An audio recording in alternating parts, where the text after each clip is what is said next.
Our Across the Aisle segment tonight, new whispers within the Democratic Party that if they win the midterm elections, they're going to impeach President Trump. So I have to ask, if Democrats won't campaign on impeaching Trump, since that turns off their voters, isn't that dishonest then, if they win, to try to impeach the president? See, that's the thing. It's not the American people who want to impeach Trump. It's the radical leftist elite who right now dominate the Democratic Party leadership in Washington, D.C. They are totally out of lockstep with the people, even the Democrats that they represent. In fact, according to a PBS poll, 47% of voters say they won't support a congressional candidate who wants to impeach Trump. Here they come. Democrats claim to be the party of the common man, so why are their leaders more interested in taking down the president than focusing on what the common man wants? Give me a gun. With me now, Democratic strategist Jason Nichols. Jason, good to see you. At 7:30, followed by an all-new All right, here's the question for you. Isn't it dishonest to say before the midterms, we're not going to campaign on this because it turns voters on, only behind the voters' backs say, but if we do win, we're going to try to impeach it? We know who you are. So I would like to know what leadership is actually saying this. I think most people that I talk to want to beat Donald Trump in an election. They're not thinking about trying to impeach him. They realize if they impeach him, you're dealing with Mike Pence, who is quite possibly more capable than Donald Trump. So I'm not so sure that everyone is conspiring on ways to impeach Donald Trump. I don't think that gets us in any much of a better situation than we're in right now. Listen, that's what the talking point of the party seems to be. We just want to beat him in an election. If that's the case, fine. I don't agree with that, but that's a legitimate way to beat a president if you don't like his policies. But this is what the Democratic Party seems to be saying to voters, that they don't want to impeach him. They just want to beat him. Yet we have Maxine Waters and we have Chuck Schumer, who is the minority leader in the Senate, saying it's going to happen as quickly as we possibly can if we win the midterms. Those are the leaders of the party, like it or not. Yeah, well, I think Maxine Waters right now is trying to get certain people fired up. I don't think that she's really thinking about impeachment. I really, Chuck Schumer, can't speak for him, but I can definitely say that I think Maxine Waters is somebody who is, made herself the firebrand of the party. And I don't think there's anything wrong with having someone like that in the party. But I think strategically, no one wants to impeach Trump.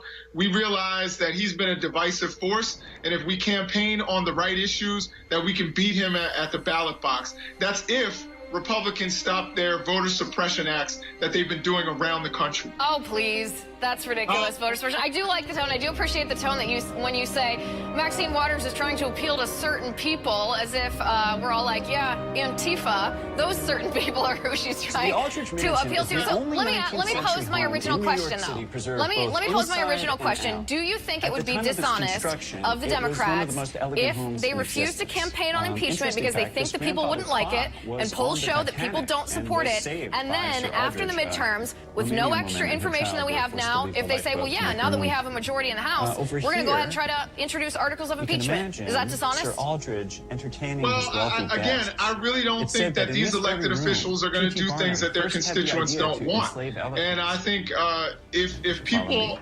around the country are saying we want to beat Donald Trump in an election, we don't want to just have to deal with Mike Pence and with the same cast of characters that are in there right now who in many cases are incompetent, then I think that, articles of impeachment don't help us. So I don't think that they're actually going to do it. If they do, they're making a big mistake. That's what I would say. Right. I don't disagree with President Trump when he says, listen, if they try to introduce articles of impeachment, it's just going to guarantee me a win in 2020. In their sleep. Yeah, well, I'm not so sure that that's the case, but what I will say is that Donald Trump has a lot of things that he needs to work on, maybe not calling women horse faces and women that he slept with horse faces and many of the other things that he's doing to drive the country apart. if he can just learn to be a better leader and a better uniter, I think we'll all be better off. Let me ask you. This is something that I do, and I don't want to put you on the spot too badly here. So, but let me ask you. I ask Democratic guests this sometimes. What are 3 things that you think that President Trump has done correctly, or that you like about President Trump? I did this about President Obama, who I disagreed with on virtually everything. But just for the sake of bipartisanship and bringing that divide together, are there any policies that he's implemented that you think are helpful to the country? So I think that there are elements of the tax cut that actually were good. So I didn't think that the tax cut as a whole was wrong. I think, we needed something to stimulate business. I didn't think that was necessarily bad. I think there are elements of it that are bad, like in terms of the estate tax. But overall, I thought, the tax cut being, if it were a one-time thing, they want to make it permanent. But if they made it a one-time thing, I wasn't necessarily against that.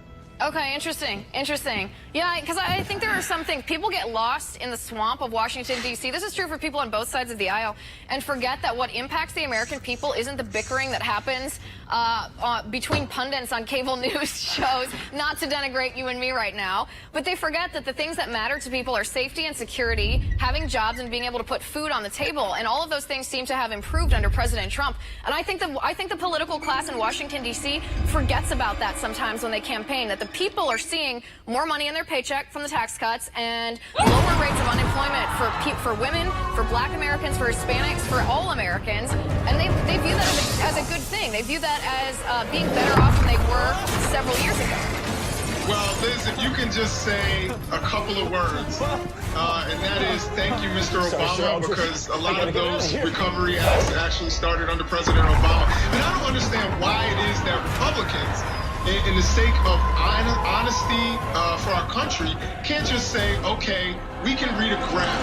We realized that we were headed on this recovery since 2010, 2011. Unemployment was going down.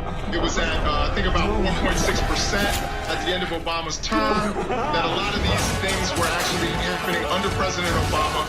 And what President Trump did was not screw things up.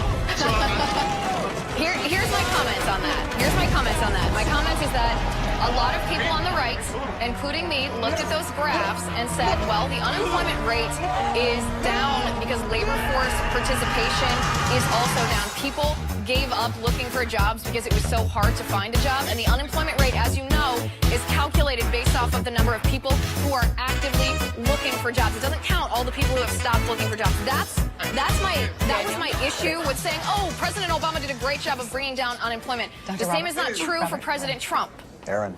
That is true. Liz, labor force participation has stayed around 63% under President Trump as well. He has not moved that number. So, if you're upset about labor force participation under President Obama, then you have to acknowledge that President Trump has not affected that number. He's made the people haven't left the workforce. People were leaving the workforce. That's why the unemployment rate dipped under President Obama. That's my point. I'm a huge But more people, he hasn't shifted that at all.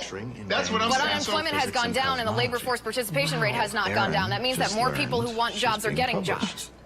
That's just basic economics. I'm very proud. It's stagnant. That's my point, Liz. I think exactly what I'm saying here is that it has stayed stagnant since the Obama years. So it's not that President Trump if that rate stays, the word is constant. If that word stays constant, not stagnant, yet the unemployment rate goes down, what does that mean? It means more people have gotten jobs that want to have jobs. But more people are not entering the workforce, is what I'm saying. We're not, people who weren't looking for jobs before. Yeah, more people are entering the workforce. People who are graduating from college and people who had not been in the workforce before. I'm going to lecture right now. Labor force participation, and again, if you want to talk about graduation rates, I got a lot of big ideas for African Americans, we'll have to save that for a different day. Tenure review rose under Obama, and that is one of the reasons why unemployment for African Americans has gone down. But Liz, I love these conversations with you. And I think your audience knows that we get along well. Yeah, we do. This is what real civility across the aisle is. Jason, on that note, we do have to go. We're out of time. Thanks for being here.